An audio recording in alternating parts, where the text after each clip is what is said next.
Vande Mataram all of you.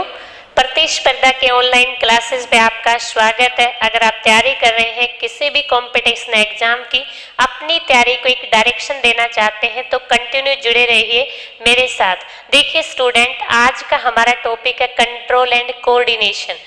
आप daily life में बहुत सारी एक्टिविटी ऐसे देखते हैं जिसमें कंट्रोल एंड कोऑर्डिनेशन के थ्रू हम मेंटेन करते हैं, तो उसी कंट्रोल कोऑर्डिनेशन को हम एक इजी वे से सीखने वाले हैं। तो एक बार देखते हैं क्या होता है कंट्रोल कोऑर्डिनेशन।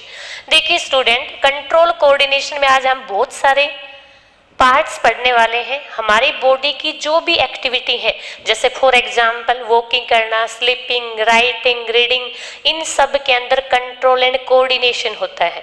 अब ये कंट्रोल कोऑर्डिनेशन किस किस का होता है? तो कंट्रोल कोऑर्डिनेशन में हमारे अंदर हमारा ब्रेन और हार्मोन इंपॉर्टेंट रोल प्ले करते हैं।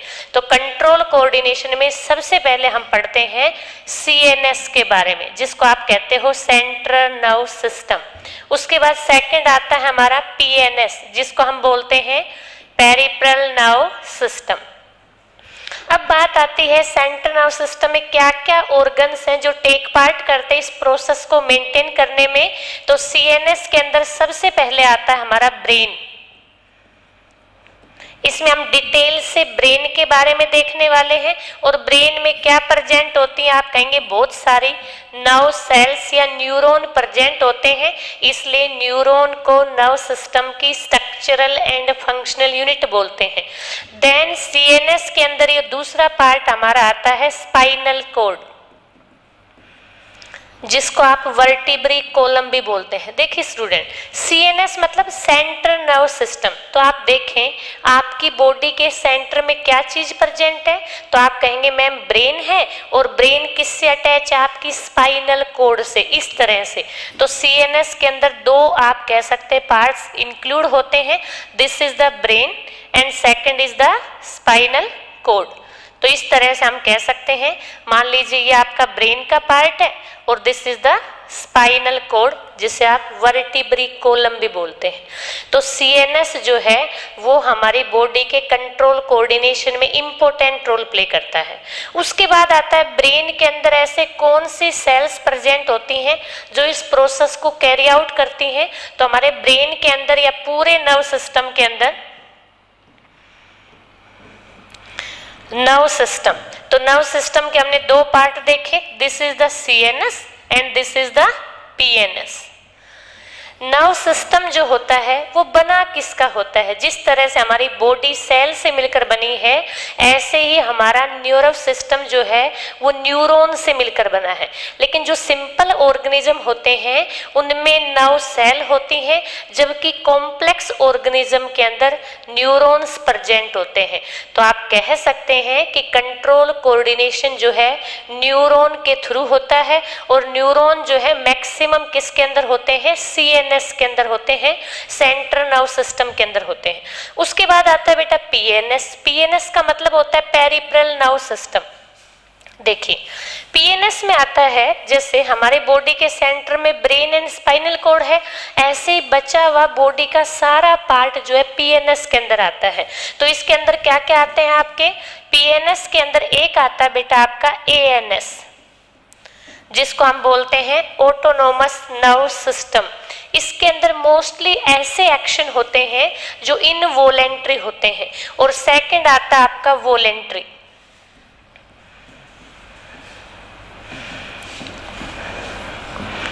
ठीक है, ANS के अंदर आपके सारे इनवॉलेंट्री एक्शन आते हैं,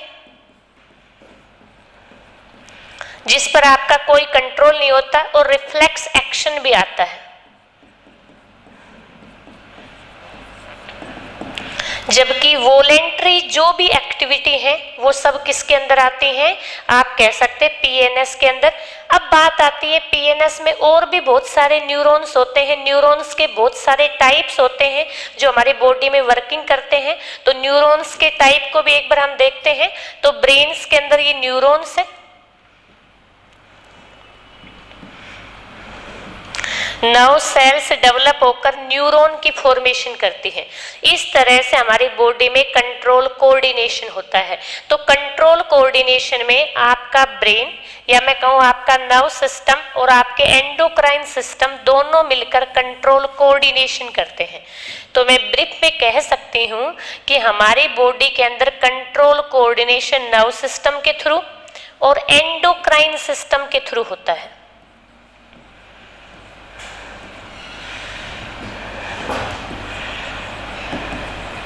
एंडोक्राइन सिस्टम, तो नर्व सिस्टम को तो आपने देखा कि मैम नर्व सिस्टम के अंदर हमारा brain, spinal cord, PNS, ANS ये सब आते हैं।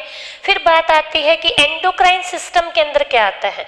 तो देखिए बेटा, एंडोक्राइन सिस्टम के अंदर हमारे बॉडी के बहुत सारे ग्लैंड्स आते हैं। ये ग्लैंड्स अपने अंदर से कुछ केमिकल का सीक्रेशन करते हैं जो हमारी बॉडी के अंदर एक्शन को मेंटेन करने का काम करता है।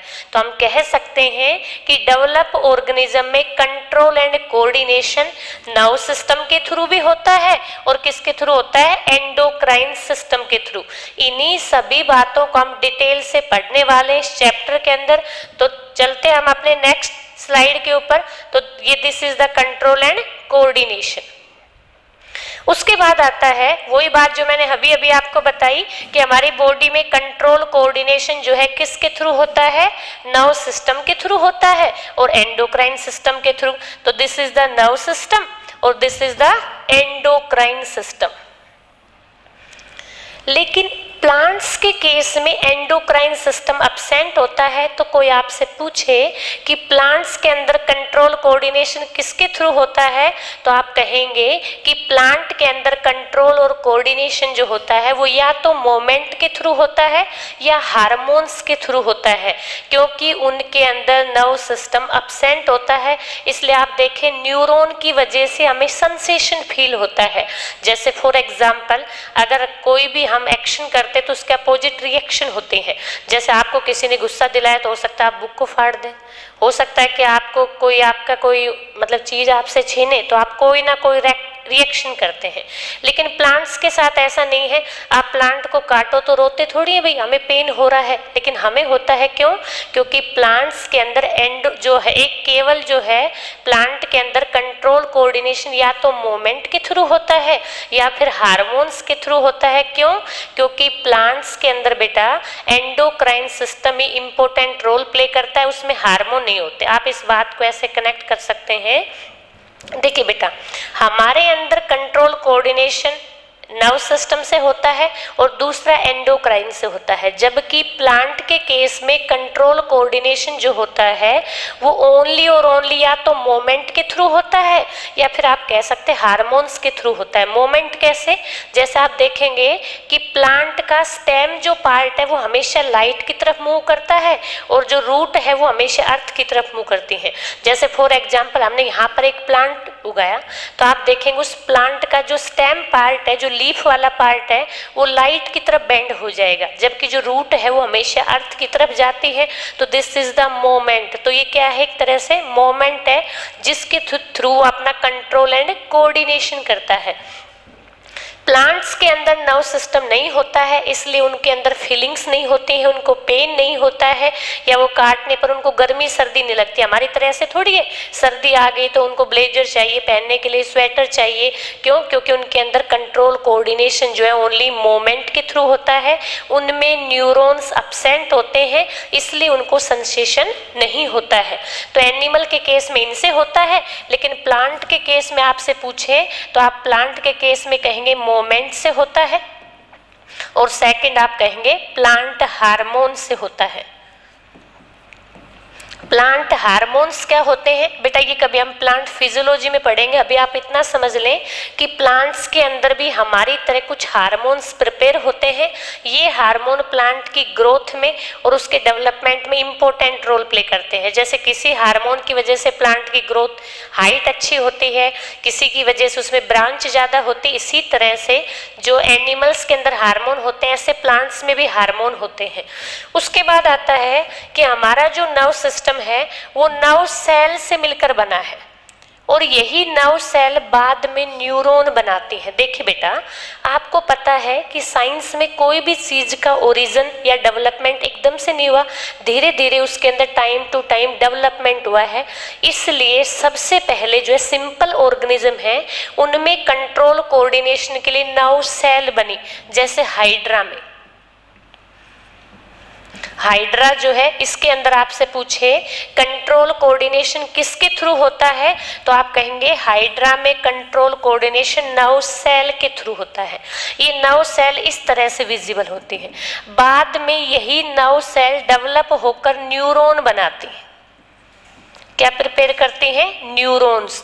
तो सिंपल ऑर्गेनिज्म में कंट्रोल कोऑर्डिनेशन की मेन यूनिट नर्व सेल होती है, जबकि कॉम्प्लेक्स ऑर्गेनिज्म में कंट्रोल कोऑर्डिनेशन की जो मेन यूनिट है वो न्यूरॉन होती है। इसलिए न्यूरॉन को हम नर्व सिस्टम की स्ट्रक्चरल एंड फंक्शनल यूनिट बोलते हैं। स्ट्रक्चरल एंड फंक्शनल यूनिट क्या होती है बेटा? न्यूरॉन। मल्टीपल टाइम जो है कंपटीशन एग्जाम में पूछा हुआ क्वेश्चन है कि ह्यूमन बॉडी के अंदर जो स्ट्रक्चर और फंक्शन यूनिट है कंट्रोल कोऑर्डिनेशन की, वो क्या होती है, तो आपका आंसर होगा न्यूरॉन। एक और हमने वर्ड पढ़ा था नेफ्रॉन, उसको भी आप ध्यान रखेंगे। नेफ्रॉन किस में था बेटा? किडनी की स्ट्रक्चरल फंक्शन यूनिट थी, जबकि ब्रेन की या नर्व सिस्टम की स्ट्रक्चरल और फंक्शन यूनिट न्यूरॉन होती है। तो दोनों में आपको डिफरेंशिएट करना आना चाहिए कि न्यूरॉन क्या होता है और नेफ्रॉन क्या होता है। देन आता बेटा कि हमारे जो बॉडी के अंदर बहुत सारे न्यूरॉन्स होते हैं या जो नर्व सेल्स होती है वो कई सारे टाइप्स की होती हैं। कुछ सेल तो क्या करती हैं, आप कह सकते हैं कि मैसेज को ट्रांसफर करती है, आप कह सकते हैं इन्वायरमेंटल से सिग्नल को रिसीव करती है और रिसीव करने के बाद टारगेट ऑर्गन पर लेकर जाती हैं, तो उसको हम सेंसरी न्यूरॉन बोलते हैं। उसके बाद क्या एक्शन होना है, क्या रेस्पॉन्स होना है, उसको वापस लेकर आती मसल्स तक, उसको हम मोटोर न्यूरॉन्स बोलते हैं। तो आप यूं कह सकते हैं सिग्नल को इन्वायरमेंट से रिसीव करके, जैसे फॉर एग्जांपल कि मैंने किसी गर्म प्लेट को टच किया, जैसे ही टच किया तो टच करते ही वो प्लेट गर्म है या आप कह सकते कूल है, वो सिग्नल को लेकर गई सेंसरी न्यूरॉन और उसने मेरे आप कह सकते स्पाइनल कॉर्ड में या ब्रेन तक ट्रांसफर कर दिया। अब आपने हाथ को हटाना है या आपको हाथ लगाए रखना है, इस बात का डिसीजन कौन करती हैं? आपकी मोटोर मसल्स। ये क्या करती? ब्रेन से उस स्पाइनल कॉर्ड से सिग्नल को वापस लेके आएंगी और हम अपने हाथ को पुल आउट कर लेते हैं, वहाँ से हटा लेते हैं। तो आप सिंपल वे से ऐसे कह सकते हैं कि सेंसरी न्यूरॉन का काम है इन्वायरमेंट से सिग्नल को रिसीव करना और टारगेट ऑर्गन तक लेके जाना, या मैं कहूँ स्पाइनल कॉर्ड और ब्रेन तक पहुँचाना। स्पाइनल कॉर्ड और ब्रेन में डिसीजन होने के बाद अब उसको जैसे हटाना है या जो भी एक्शन होना है, उसके सिग्नल को जो वापस लेकर आती है उसे मोटोर न्यूरॉन कहते हैं। तो सेंसरी न्यूरॉन भी होते हैं और मोटोर न्यूरॉन्स भी होते हैं। ये बॉडी के अलग अलग पार्ट्स में होती हैं। कुछ नर्व सेल जो हैं उनको हम क्रेनियल नर्व्स बोलते हैं। क्रेनियल नर्व्स का मतलब होता है बेटा ऐसी नर्व्स जो ब्रेन में प्रेजेंट होती हैं। तो ब्रेन के अंदर जो नर्व्स हैं उनको हम बोलते हैं क्रेनियल नर्व्स। कई बार पूछा जाता है कि ब्रेन में कितनी नर्व्स प्रेजेंट होती हैं, तो आपका आंसर है 12 पेयर क्रेनियल नर्व्स प्रेजेंट होती हैं हमारे ब्रेन्स के अंदर। उसके बाद सेकंड जो नर्व है उनका नाम है स्पाइनल नर्व्स। स्पाइनल नर्व्स का मतलब है, देखिए for example this is the spinal cord. इस स्पाइनल कॉर्ड से बेटा ऐसे नर्व्स निकलती हैं और आपकी पूरी बॉडी में सिग्नल को लेकर जाती है ऐसे। अगर ये नर्व्स काम करना बंद कर दे, जैसे मान लो ये वाली नर्व्स जो है ये वर्किंग एक्शन में नहीं है, ये वाली नर्व्स जो है ये वर्किंग एक्शन में नहीं है, तो आपकी बॉडी का ये साइड पैरालाइसिस हो जाता है। तो नर्व्स क्या करती हैं? आपके सिग्नल को ट्रांसफर करती हैं। जो सिग्नल को ट्रांसफर इन्वायरमेंट से लेकर स्पाइनल कॉर्ड में भेजती हैं उनको स्पाइनल नर्व्स कहते हैं, और जो ब्रेन के अंदर होती हैं उनको क्रेनियल नर्व्स कहते हैं। तो ब्रेन के लिए जो वर्ड यूज किया गया this is the cranial nerves, और जो स्पाइनल कॉर्ड के लिए यूज किया है उसको हम स्पाइनल नर्व्स बोलते हैं। तो number exam point of view से पूछ लिए जाते हैं। तो स्पाइनल नर्व्स जो है वो होती है बेटा 31 पेयर्स।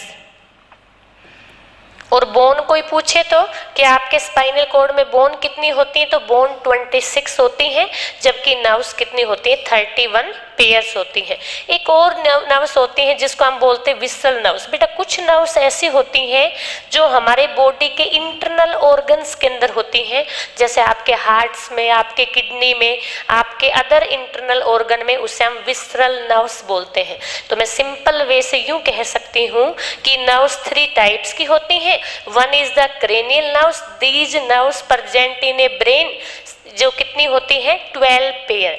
सेकंड आप कह सकते हैं स्पाइनल नर्व। स्पाइनल नर्व का मतलब है जो नर्व्स आपकी स्पाइनल कॉर्ड के अंदर है वो कितनी है नंबर में, 31 पेयर्स। और थर्ड आप कह सकते हैं कुछ नर्व्स ऐसी होती हैं जो हमारे इंटरनल ऑर्गन्स में प्रेजेंट होती हैं, जैसे हार्ट में, किडनी में, इनके अंदर, उनको हम बोलते हैं विसरल नर्व्स। तो 3 टाइप्स की नर्व्स होती हैं। ये हम इसलिए समझा है ताकि हम ब्रेन को एक अच्छे से अंडरस्टैंड कर पाएं, ताकि हमें पता हो कि नर्व्स कैसे वर्किंग करती हैं। देन आता बेटा, मैंने कहा कि इन्वायरमेंट से सिग्नल को रिसीव करती है, उन्हें हम सेंसरी नर्व्स या सेंसरी न्यूरॉन्स कहते हैं। तो इन्वायरमेंट से सिग्नल को रिसीव करने के लिए कोई रिसेप्टर भी होना चाहिए, इसलिए हम लिविंग ऑर्गेनिज्म की बॉडी के अंदर 5 रिसेप्टर होते हैं, या मैं कहूँ 5 सेंस ऑर्गन होते हैं। और यही 5 सेंस ऑर्गन क्या करते हैं, इन्वायरमेंट से सिग्नल को रिसीव करते हैं। जैसे फॉर एग्जाम्पल आपने कभी देखा होगा जब हमें लाइट को रिसीव करना हो तो लाइट के लिए जो रिसेप्टर यूज किया जाता है उसको बोलते बेटा फोटो रिसेप्टर। क्या बोलते हैं, फोटो रिसेप्टर। कहाँ पर प्रेजेंट होता है, आपकी आईज के अंदर प्रेजेंट होते हैं फोटो रिसेप्टर। जैसे ही लाइट आती है तो उस सिग्नल को रिसीव करते हैं, और रिसीव करने के बाद सेंसरी न्यूरॉन उस सिग्नल को या तो आपके स्पाइनल कॉर्ड में या आपके ब्रेन में लेकर जाता है, या मैं कहूँ ट्रांसफर करने का काम करता है। तो सबसे पहले आपसे पूछे कि लाइट को रिसेप्ट करने वाला या फोटो रिसेप्टर जो है वो हमारी बॉडी का कौन सा सेंस ऑर्गन है, तो आप कहेंगे आईज। ठीक है, तो इस तरह से यहाँ से पूछ लिया जाता है। सेकंड है बेटा फोनो रिसेप्टर। देखो नाम से पता चल रहा है, फोनो का मतलब होता है साउंड, कि साउंड को रिसीव करने वाले ऑर्गन को फोनो रिसेप्टर बोलते हैं। तो साउंड के लिए जो कौन सा सेंस ऑर्गन काम करता है, आपका ईयर। तो आपका ईयर जो है वो साउंड के रिसीव करने के लिए रेस्पॉन्सिबल होता है। देन आता है ओल्फैक्टरी लोब। ये किसके लिए होते हैं बेटा, ये होता है स्मेल के लिए। आप देखते नहीं कभी कभी आपको परफ्यूम की अलग स्मेल आती है, या आप किसी लैब में काम करते तो एस्टर की अलग स्मेल आती है। तो स्मेल को डिटेक्ट करने वाला जो ऑर्गन होता है या जो रिसेप्टर होता है उसको ओल्फैक्टरी रिसेप्टर बोलते हैं। और ओल्फैक्टरी रिसेप्टर में कौन सा सेंस ऑर्गन आता है बेटा, नोज। देन आता है हमारा गैस्ट्रो रिसेप्टर। गैस्ट्रो का मतलब होता है हमारे स्लाइवरी ग्लैंड से।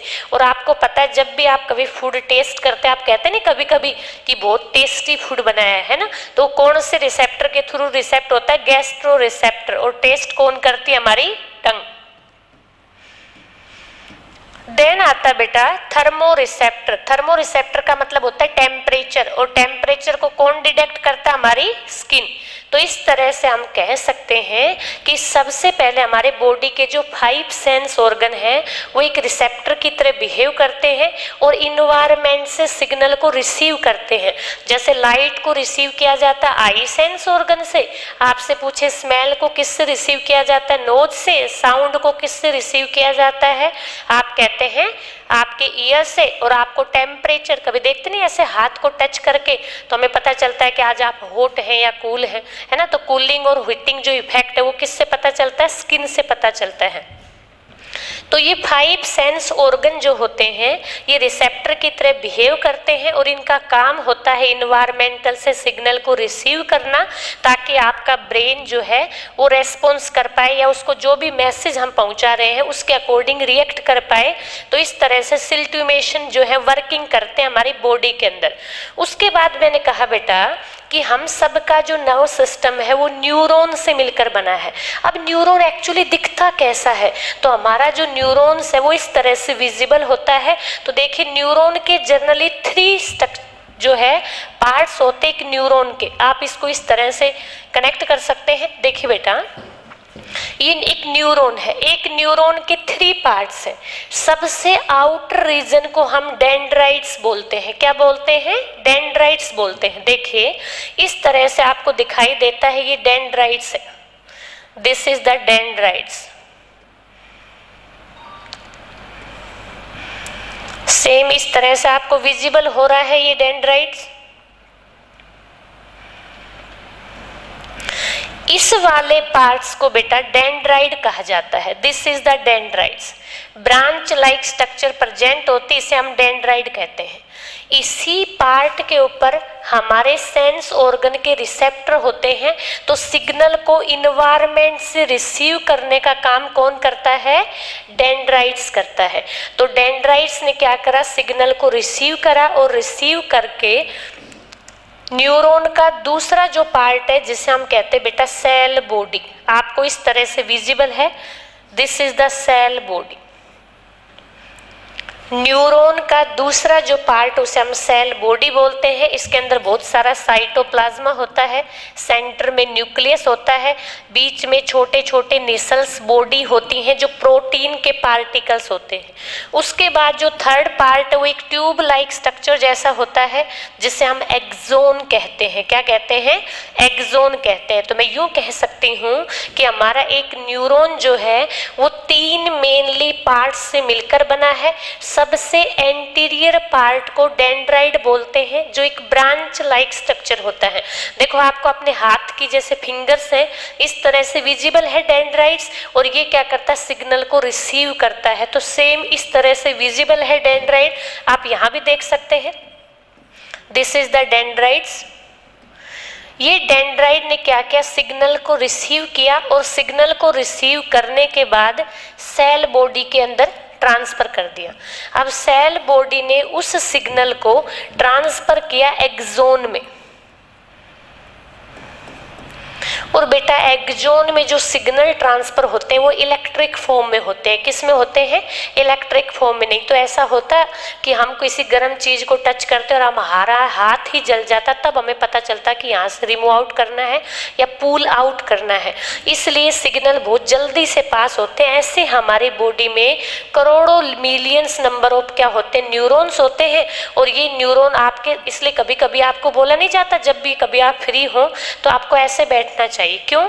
ऐसा करने से क्या होता है? हमारे फिंगरप्रिंट्स में या हमारे फिंगर्स में सबसे ज्यादा एक्सोन या डेंड्राइड्स होते हैं। ये डेंड्राइड जो हम ऐसे करेंगे तो एक्टिवेट होंगे, और एक्टिवेट होने की वजह से हमारी मेमोरी पावर इंक्रीज होती है। तो ये डेंड्राइड है। देन दूसरा पार्ट सेल बॉडी है और थर्ड पार्ट हमारा एक्सोन है। एक्सोन जो एक ट्यूब लाइक स्ट्रक्चर है इस तरह से। इसमें जो सिग्नल है वो प्लस माइनस या मैं कहूँ आयंस की फॉर्म में ट्रेवल करते हैं। जैसे ये सिग्नल यहाँ पर पहुँच जाते हैं, इसके एंड में जैसे ही सिग्नल पहुँचते हैं तो बेटा एक्सोन के एंड में सिनेप्टिक नोब लगी होती है। अब ये सिनेप्टिक नोब क्या करती हैं? अपने अंदर से केमिकल सीक्रेट करती हैं जिसका नाम है एसिटाइल कोलिन। ये केमिकल क्या करता है? जो इलेक्ट्रिक सिग्नल था उस सिग्नल को केमिकल में बदल देता है इस तरह से, ताकि जिस मैसेज की हमें रिक्वायरमेंट है वही मैसेज आगे ट्रांसफर हो जाए। और इस तरह से इसे सिनेप्सिस कहते हैं। क्या कहते हैं? सिनेप्सिस कहते हैं। ये पूरी प्रोसेस इस तरह से चलती रहती है। जैसे कि ये जो एक, आप इसको ऐसे कनेक्ट करें, this is the axon part. ये एक्सोन पार्ट है बेटा, ये एक्सोन पार्ट था, ये एक्सोन पार्ट, इसके एंड में सिनेप्टिक नोब है। जहां सिनेप्टिक नोब एंड होती है वो कनेक्ट होती है डेंड्राइड से। अब आप देखेंगे, आपको विजिबल होगा कि सिनेप्टिक नैब और डेंड्राइड के बीच में गैप है।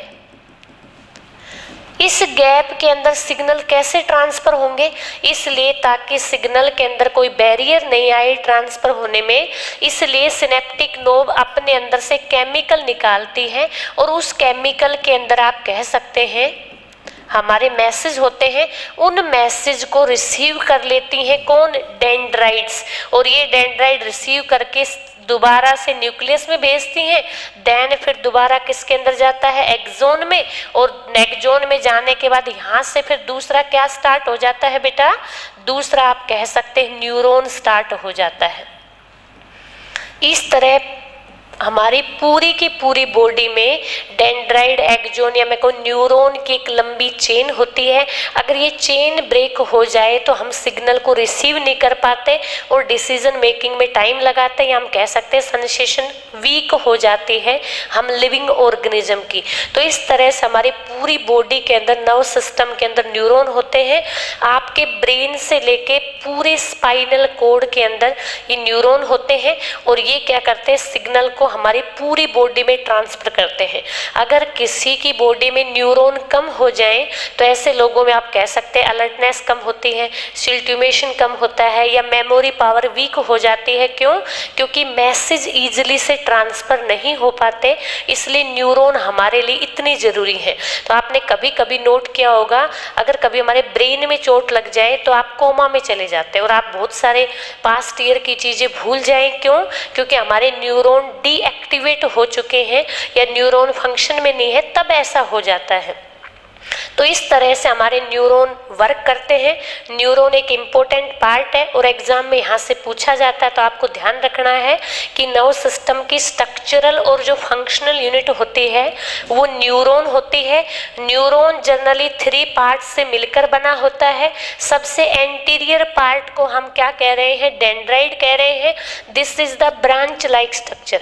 इसका काम क्या है? इसका एक ही काम है, सिग्नल को रिसीव करना। इन्वायरमेंट से सिग्नल को रिसीव करता है, किसके थ्रू? By sense organ. तो सिग्नल को रिसीव करने का काम कौन करता है बेटा? डेंड्राइड करता है। उसके बाद आती है सेल बॉडी। सेल बॉडी एक न्यूरॉन का सेंटर पार्ट होता है जिसमें न्यूक्लियस होता है, न्यूक्लियोप्लाज्मा होता है, बहुत सारे प्रोटीन्स के पार्टिकल्स होते हैं जो एनर्जी प्रोवाइड करवाने का काम करते हैं, या मैं यूं कहूँ डेंड्राइड से सिग्नल को रिसीव करके आगे को ट्रांसफर करने का काम सेल बॉडी करती है। देन आता हमारा एक्सोन। एक्सोन एक ट्यूब लाइक स्ट्रक्चर, आपको विजिबल है, this is the tube like structure. Tube like structure होती है, इसके अंदर जो सिग्नल होते हैं उनका ट्रांसफर इलेक्ट्रिक फॉर्म में होता है। तो इसके अंदर जो सिग्नल है वो किस में ट्रांसफर होता है? इलेक्ट्रिक फॉर्म में। जिस तरह से करंट पास होता है, और ये इलेक्ट्रिक फॉर्म में सिग्नल को ट्रांसफर करता है सिनेप्टिक नोब के पास, और सिनेप्टिक नोब के पास जाकर न्यूरोट्रांसमीटर की हेल्प से ये सिग्नल केमिकल में चेंज हो जाता है ताकि अगले डेंड्राइड तक पहुंच पाए। इस तरह से हमारा एक न्यूरॉन वर्क करता है और हमारा पूरी की पूरी जो बॉडी है, या मैं कहूँ हमारा जो कंट्रोल कोऑर्डिनेशन है, वो इस न्यूरॉन के ऊपर ही डिपेंड करता है कि न्यूरॉन कैसे वर्क करता है। उसके बाद आता बेटा, अभी मैंने कहा कि इस तरह से ये आपका एक्सोन था और इस एक्सोन की ये सिनेप्टिक नोब है, this is the synaptic knob. ये सिनेप्टिक नोब जो है बेटा, ये मैंने कहा अपने अंदर से न्यूरोट्रांसमीटर सीक्रेट करती है इस तरह से। और ये दूसरा जो आप कह सकते हैं न्यूरॉन का एंटीरियर पार्ट है डेंड्राइड। तो ये न्यूरोट्रांसमीटर के थ्रू ही एक न्यूरॉन से दूसरे न्यूरॉन में सिग्नल का ट्रांसफर होता है। ट्रांसफर के इस प्रोसेस को सिनेप्सिस कहते हैं। क्या कहते हैं? सिनेप्सिस कहते हैं।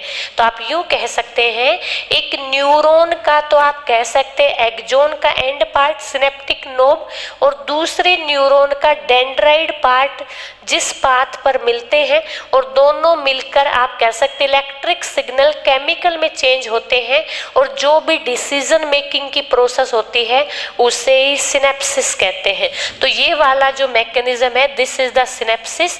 एक न्यूरॉन के तो एक्सोन का एंड पार्ट और दूसरे न्यूरॉन के डेंड्राइड का एंटीरियर पार्ट दोनों मिलते हैं और एक केमिकल के थ्रू मैसेज का ट्रांसफर करते हैं एसिटाइल कोलिन, उसे सिनेप्सिस या सिनेप्सपेज कहते हैं।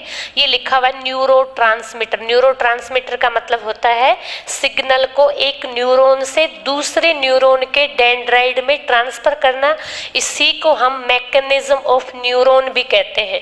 तो इस तरह से हमारा न्यूरॉन वर्क करता है और डिसीजन मेकिंग में इंपॉर्टेंट रोल प्ले करता है। उसके बाद आता है बेटा, ये बात मैं आपको बता चुकी हूँ, एक बार दोबारा से आप देख लें कि सेंसरी न्यूरॉन क्या होते हैं।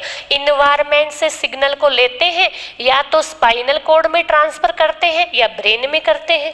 जैसे फॉर एग्जांपल मैंने किसी चीज को टच किया तो इन्वायरमेंट से सिग्नल को लिया, या तो मेरे ब्रेन में ट्रांसफर हो जाएंगे या स्पाइनल कॉर्ड तक ट्रांसफर हो जाएंगे। उसी को हम सेंसरी न्यूरॉन्स कहते हैं। जैसे for example this is the spinal cord, ये आप कह सकते हैं इन्वायरमेंटल सिग्नल है, और ये हमारे नर्व्स हैं। तो यहाँ से सिग्नल को लेकर स्पाइनल कॉर्ड तक या ब्रेन तक ट्रांसफर करने के जो न्यूरॉन है उसे सेंसरी न्यूरॉन बोलते हैं। अब क्या करना है, वापिस जो डिसीजन आएगा उस डिसीजन के थ्रू जो एक्शन होने वाला है उसे बेटा हम मोटोर न्यूरॉन बोलते हैं। तो CNS टुवर्ड दी मसल्स, कि ब्रेन से मसल्स के अंदर अब क्या होने वाला है, आपको लिखना है, नहीं लिखना, रुकना है, क्या करना है, वो सब जो है किसके थ्रू मैसेज पहुंचता है, मोटोर न्यूरॉन के थ्रू पहुंचता है। और एक मिक्स न्यूरॉन होते हैं जो हमारे ब्रेन के अंदर होते हैं, जिसके अंदर मोटोर न्यूरॉन की तरह भी बिहेव करते हैं और सेंसरी की तरह भी बिहेव करते हैं। ऐसे न्यूरॉन को रिले न्यूरॉन या मिक्स न्यूरॉन कहा जाता है। तो आप यूं कह सकते हैं वर्किंग या डायरेक्शन के बिहाफ के ऊपर न्यूरॉन को 3 में क्लासिफाई कर रखा है। जो सिग्नल को लेकर जा रहे हैं दिस इज द सेंसरी, जो सिग्नल को ब्रेन से या स्पाइनल कॉर्ड से रिटर्न लेकर आ रहे हैं और मसल्स में एक्शन को कोऑर्डिनेट कर रहे हैं, this is the motor neuron.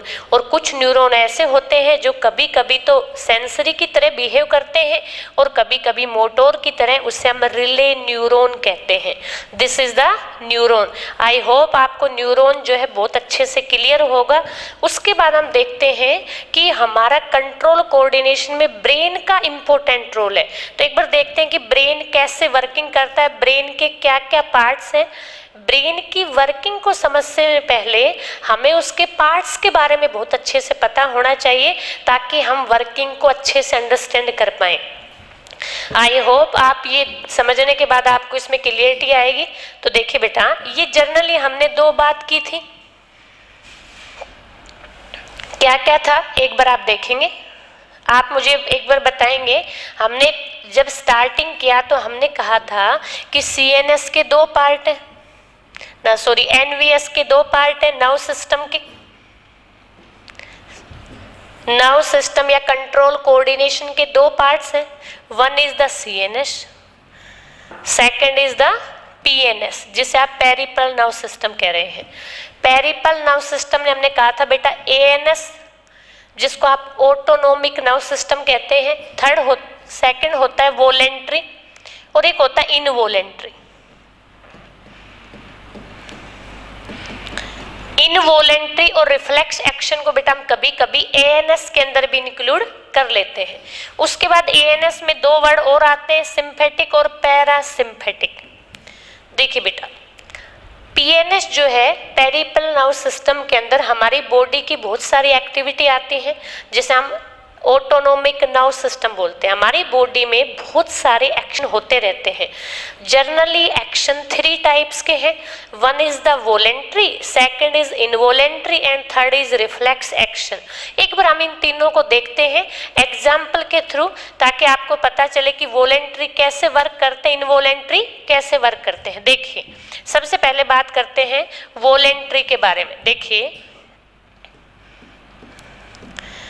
आप मुझे बता सकते हैं वॉलेंट्री एक्शन क्या होते हैं? देखिए बेटा, एक होता है वॉलेंट्री एक्शन, सेकंड होता है हमारा इनवॉलेंट्री एक्शन, और थर्ड होता है हमारा reflex action.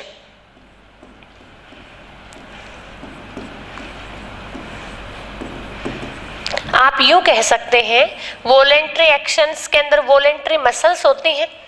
These action control by brain and spinal cord is known as the voluntary action.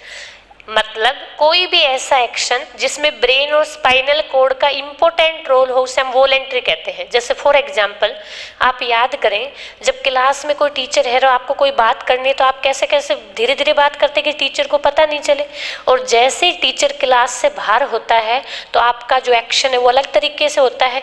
इसका मतलब क्या हुआ कि वॉलेंट्री जो एक्शन है वो आप अपने ब्रेन, आपके ब्रेन ने कहा कि क्लास में टीचर है तो आपको तेज नहीं बोलना है, आपको लर्निंग करना है, आपको कंसंट्रेशन बना के रखना है। लेकिन जब क्लास में टीचर नहीं है तो आपका ब्रेन कहता है चलो कोई नहीं है, तो आप आराम से बात करते हैं। इसका मतलब this is the voluntary action. आप कह सकते हैं राइटिंग, रीडिंग, कोई भी चीज, साइकिलिंग, बाइसिकल करना, dancing, this is the voluntary action. ऐसे एक्शन जिसपे आपका ब्रेन का कंट्रोल, उसे हम वॉलेंट्री एक्शन कहते हैं। सेकंड आता है बेटा involuntary action. These action does not control by brain, it is control by only spinal cord या control by the special mechanism is known as the involuntary. जैसे फॉर एग्जाम्पल आप कहें भाई मैंने तो आज ब्रीदिंग कर ली, इसके 1 महीने बाद मैं दोबारा ब्रीद आउट करूंगा, ऐसे थोड़ी पॉसिबल है। आपने कहा मैंने आज खाना खा लिया, 1 महीने बाद डाइजेस्ट करूंगा, ऐसा तो नहीं होता। आपने खाया है तो डाइजेस्ट करना पड़ेगा, आपने ब्रीद इन करी है तो ब्रीद आउट भी करनी पड़ेगी। तो इस वजह से आप कह सकते हैं जो अचानक अपने आप रेगुलर होते रहते, एक रिदम से होते रहते हैं, उसे हम इनवॉलेंट्री एक्शन कहते हैं। देन आता बेटा reflex action. Reflex action as a involuntary होता है, लेकिन इसके अंदर जो इंपॉर्टेंट रोल होता है वो इन्वायरमेंटल फैक्टर का होता है। जैसे फॉर एग्जांपल अभी हम इस कमरे में खड़े हैं और बाहर से कोई धूल मिट्टी फेंकने लग जाए तो आपको छींक आने लग जाती है, this is the reflex action. इसका मतलब होता है these action control bye environmental factor.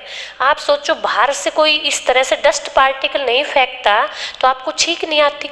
कभी कभी याद करो आप सो रहे हैं और आपके बहन भाई ने, किसी ने आके आपके नाक में या कान में कोई छोटा सा तिनका डाला तो आप एकदम से उठ जाते हैं, this is the reflex action. तो आप यूं कह सकते हैं कोई भी ऐसी एक्टिविटी जिसके अंदर इन्वायरमेंटल फैक्टर का रोल, उसे रिफ्लेक्स एक्शन कहते हैं। जैसे फॉर एग्जांपल और भी बहुत सारे एग्जांपल है डेली लाइफ में।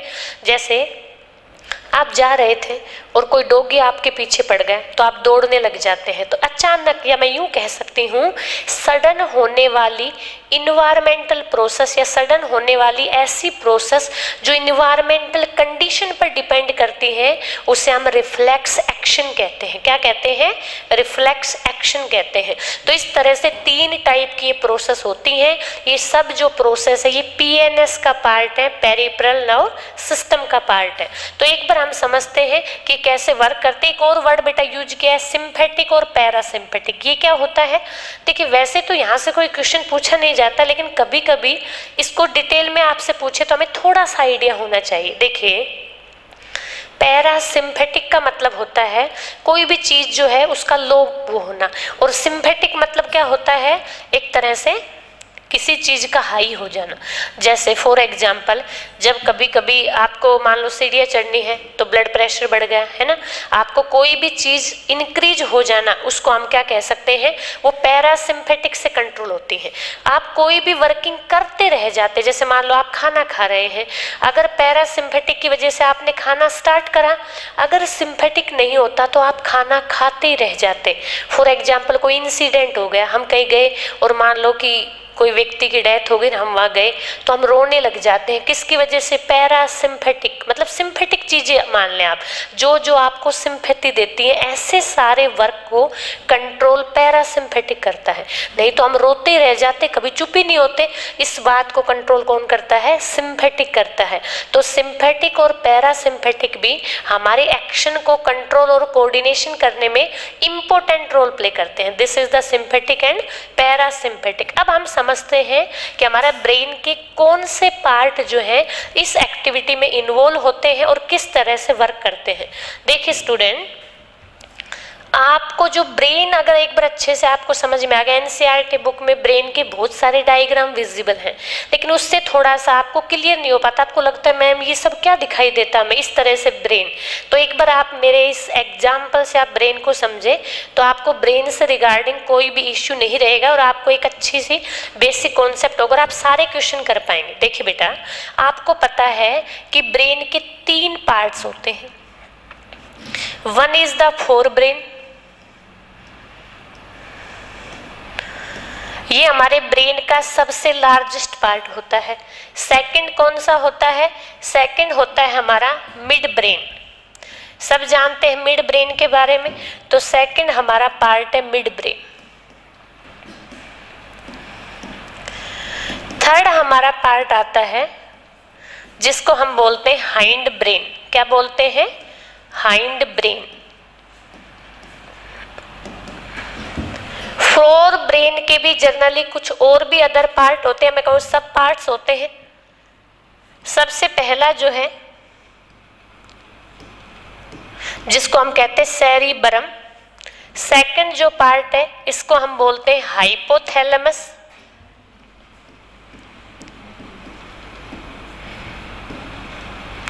और इसी का थर्ड जो सब पार्ट है उसको हम बोलते हैं थैलेमस। तो हमारे ब्रेन का सबसे एंटीरियर पार्ट या सबसे लार्जेस्ट पार्ट फोर ब्रेन होता है। फोर ब्रेन को भी 3 सब पार्ट्स में डिवाइड किया हुआ है। क्या क्या? सेरिबरम, देन हाइपोथैलेमस एंड थैलेमस। ये बात आप डायग्राम से समझ पाएंगे। उसके बाद मिड ब्रेन के भी आप कह सकते पार्ट्स होते हैं, लेकिन आपके सिलेबस में इसको इतना डिटेल से है नहीं। कभी आपको डॉक्टरी करना हो तब आप डिटेल में मिड ब्रेन को देख सकते हैं। सडन होने वाले जो इंसिडेंट हैं, अचानक कभी याद नहीं होता आपको, आप एग्जाम दे के जैसे बाहर निकलते हैं और आपको क्वेश्चन का आंसर याद आ जाता है। This is the function of mid brain. तो मिड ब्रेन की वजह से ऐसा होता है। उसके बाद थर्ड हमारा जो पार्ट है बेटा, वो हम कह सकते हैं हाइंड ब्रेन। हाइंड ब्रेन के भी कुछ सब पार्ट्स होते हैं। क्या क्या होते हैं? One is the medulla oblongata. This is the medulla oblongata. उसके बाद आता है पोन्स और देन आता है हमारा सेरिबलम। इसमें बेटा कभी कभी कंफ्यूज हो जाता है। सेरिबलम कहे तो आप याद रखेंगे हाइंड ब्रेन का पार्ट है, और सेरिबरम कहे तो आप याद रखेंगे फोर ब्रेन का पार्ट है। तो ब्रेन को जनरली 3 में क्लासिफाई किया गया है, fore brain, mid brain and hind brain. Then उसके सब पार्ट्स हैं। इन सभी पार्ट्स के अपने अलग अलग वर्क होते हैं, अलग अलग एक्शन होते हैं और कंट्रोल कोऑर्डिनेशन में इंपॉर्टेंट रोल प्ले करते हैं। वर्किंग से पहले एक बार आप इस डायग्राम को देखें ताकि आपको क्लियरिटी आए कि किस तरह से आपको डायग्राम बनाना है, ताकि ब्रेन से रिगार्डिंग एक एक पार्ट्स को आप समझ पाए। देखिए, मैं ब्रेन का डायग्राम जो होता है वो हाइंड ब्रेन से बनाना स्टार्ट करती हूँ, तो मेरे साथ साथ आप भी इस डायग्राम को बनाएं ताकि आप ब्रेन के एक एक पार्ट्स को अंडरस्टैंड कर पाए। देखिए, आपको पता है ये आपकी स्पाइनल कॉर्ड है, और स्पाइनल कॉर्ड से ही क्या बनना स्टार्ट होता है? आपका ब्रेन। तो आपका ब्रेन जो है ये स्पाइनल कॉर्ड से स्टार्ट हो रहा है। This is the spinal cord. ये स्पाइनल कॉर्ड एंड होती है और यहाँ से शुरू होता है ब्रेन। और आपको पता है ब्रेन के सबसे अंडरग्राउंड जो पार्ट उसको क्या बोलते हैं बेटा? Hind brain. तो ये हाइंड ब्रेन है। और हाइंड ब्रेन के जनरली मैंने आपसे बात करी कि हाइंड ब्रेन के कितने पार्ट होते हैं? 3। तो ये हाइंड ब्रेन का एक पार्ट है जिसको मैंने कहा है medulla oblongata. This is the medulla.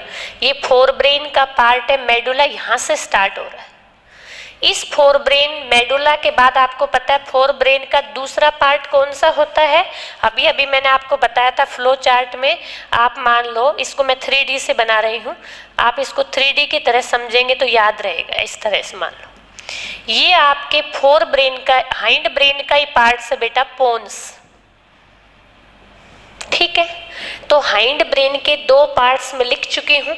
Spinal cord के जस्ट पास वाला जो पार्ट होता है उसको मैंने कहा है कि ये क्या है, medulla oblongata. This is the medulla oblongata. ये वाला पार्ट जो है मेडुला ओब्लिगेटा है। This is the medulla ओब्लिगेटा।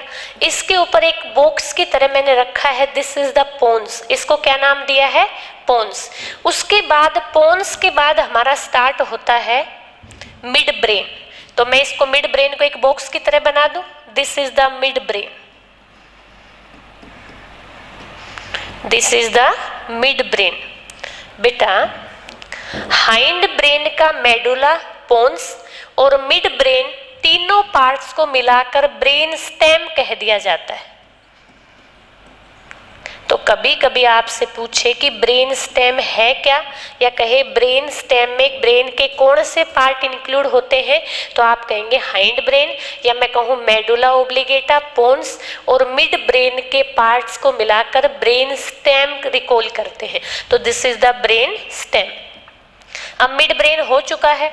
अब मान लो मिड ब्रेन के ऊपर आप खड़े हो गए। ये मान लो मैंने खड़ा होकर मिड ब्रेन के ऊपर देखा। ये भाई मेरे एक स्टूडेंट है जिसका नाम है मुस्कान। मुस्कान जो है वो मिड ब्रेन पर खड़ी हो गई, और मिड ब्रेन पर खड़ा होकर जब उसने नीचे की तरफ देखा इस तरह से, तो उसको इस तरह से एक होल दिखाई दिया। और जो ये होल है ये पूरे हाइंड ब्रेन और मिड ब्रेन से होता होता स्पाइनल कॉर्ड में जा रहा है, और इस होल में बेटा फ्लूइड भरा हुआ है। ठीक है, ऐसे फ्लूइड भरा हुआ है जिसको हम बोलते CSF, सेरिब्रल स्पाइनल फ्लूइड। फिर मुस्कान ने सोचा कि चलो मैं नीचे जाकर देखती हूँ इस फ्लूइड में कैसे भरा है, क्योंकि उसको तैरने का बहुत ज़्यादा शौक था।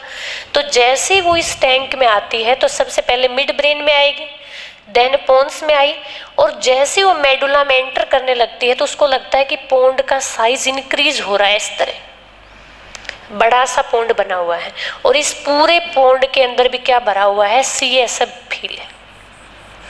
This is the CSF। और बेटा इसी CSF ये हमें दिखाई नहीं देता, बाहर से विजिबल नहीं होता, क्योंकि इसके बाहर जो है हमारे हाइंड ब्रेन का एक और पार्ट होता है। मैंने आपको बताया था हाइंड ब्रेन का कौन सा पार्ट होता है, सेरिबलम।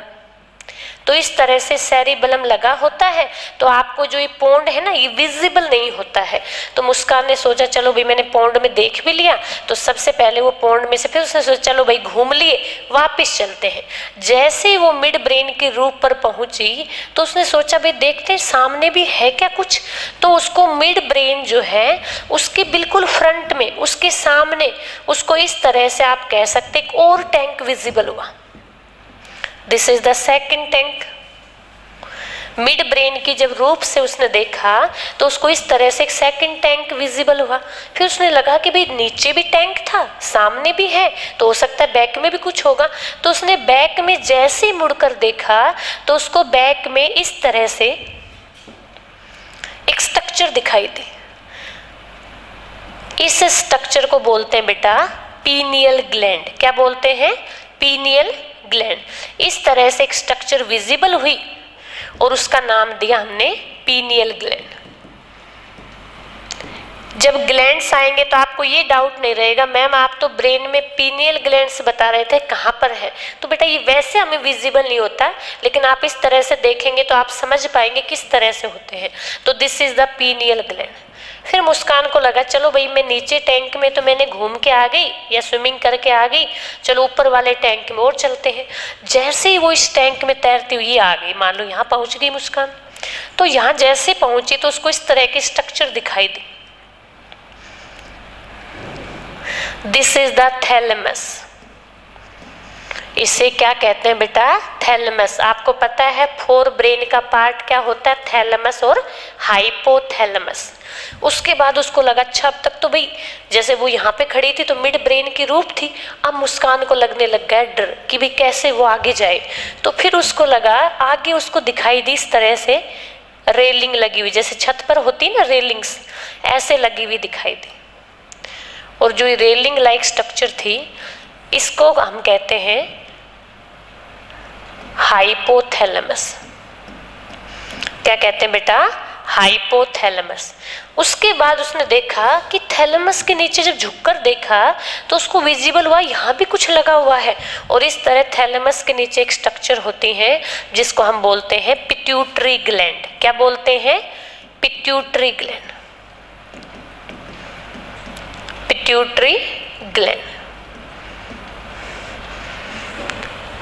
उसके बाद लगा उसको कि ऊपर देखना चाहिए। उसके बाद जब उसने ऊपर देखा तो पूरा ब्रेन जो है इस तरह से विजिबल हो।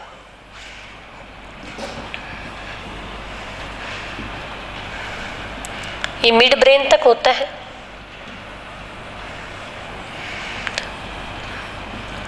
और इसमें बहुत सारे आप कह सकते हैं कंपार्टमेंट बने होते हैं, जैसे मैथ्स के, रीजनिंग के, इस तरह से।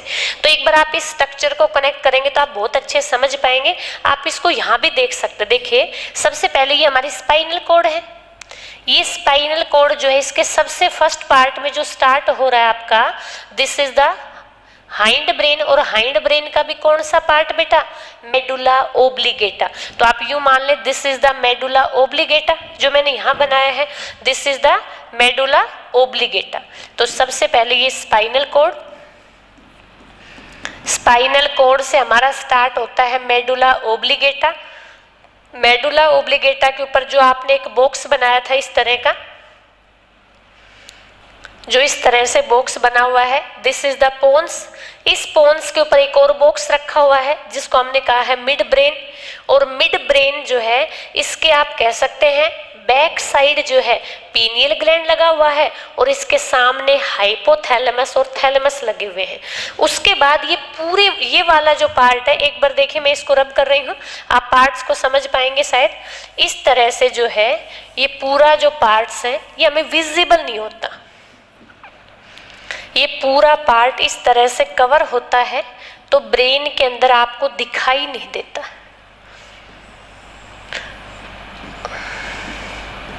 इस तरह से कवर होता है, आपका ब्रेन इस तरह से विजिबल होता है, तो आपको दिखाई नहीं देते। इसलिए मिड ब्रेन, पोन्स, मेडुला, ये सब आप कह सकते हैं कि कवर्ड होते हैं। आपको जो फ्रंट से दिखाई देता है वो सबसे बड़ा पार्ट दिखाई देता है सेरिबरम, जो आपके फोर ब्रेन का पार्ट है।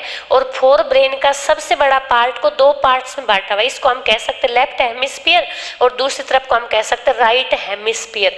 और नीचे जो हमारी स्पाइनल कॉर्ड से जुड़ा होता है वो हमारे आप कह सकते हैं हाइंड ब्रेन का पार्ट होता है। तो इस तरह से हमारा ह्यूमन ब्रेन जो है विजिबल होता है। आप उसको इस तरह बना सकते हैं ताकि आपको एक क्लियरिटी आए।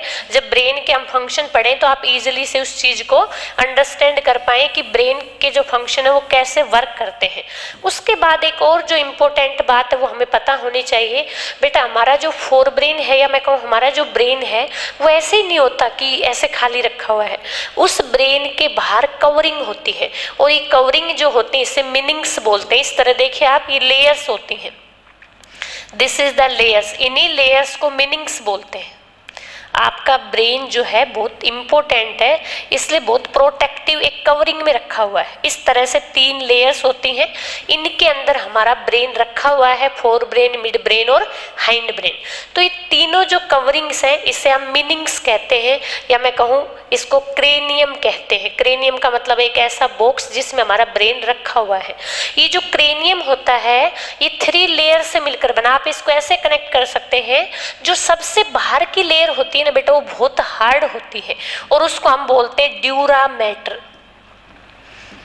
ड्यूरा मैटर का मतलब होता है ऐसी मदर जो बहुत हार्ड है। होता नहीं कुछ मदर्स बहुत ऐसे डांटने वाली, तो हार्ड जो है वो कौन सी है? Dura mater. तो आप ऐसे याद रख सकते हैं कि ब्रेन की आउटर कवरिंग को ड्यूरा मैटर कहा जाता है। उसके बाद जो बीच में होती है वो आपको मकड़ी के जाल की तरह विजिबल होती है, ऐसे जिग जैग पैटर्न में, इस तरह से। इसको हम बोलते हैं आर्कनोइड। क्या बोलते हैं? आर्कनोइड। तो सेकंड लेयर जो है उसका नाम है आर्कनोइड। और थर्ड लेयर है ना बेटा, जो इंटरनल होती है वो बहुत सॉफ्ट होती है। आप ऐसे टच करेंगे तो ऐसे बहुत सॉफ्ट वाली फीलिंग आएगी। तो ऐसी जो होती है सबसे अंदर वाली जो है उसको हम बोलते हैं पाया मैटर। पाया मतलब बहुत ज्यादा पतली, एक तरह से बहुत सॉफ्ट। तो इस तरह हमारा ब्रेन जो है इन तीनों लेयर्स के अंदर कवर्ड होता है। इस तीनों लेयर्स को क्रेनियम बोलते हैं या मीनिंग्स बोलते हैं। इन मीनिंग्स में और हमारे पूरे ब्रेन के अंदर सीएसएफ भरा होता है, जिसे हम सेरिब्रल स्पाइनल फ्लूइड बोलते हैं। ये हमारे पूरे ब्रेन को न्यूट्रिशन देता है और इसके थ्रू ही न्यूरॉन ट्रांसफर होते रहते हैं।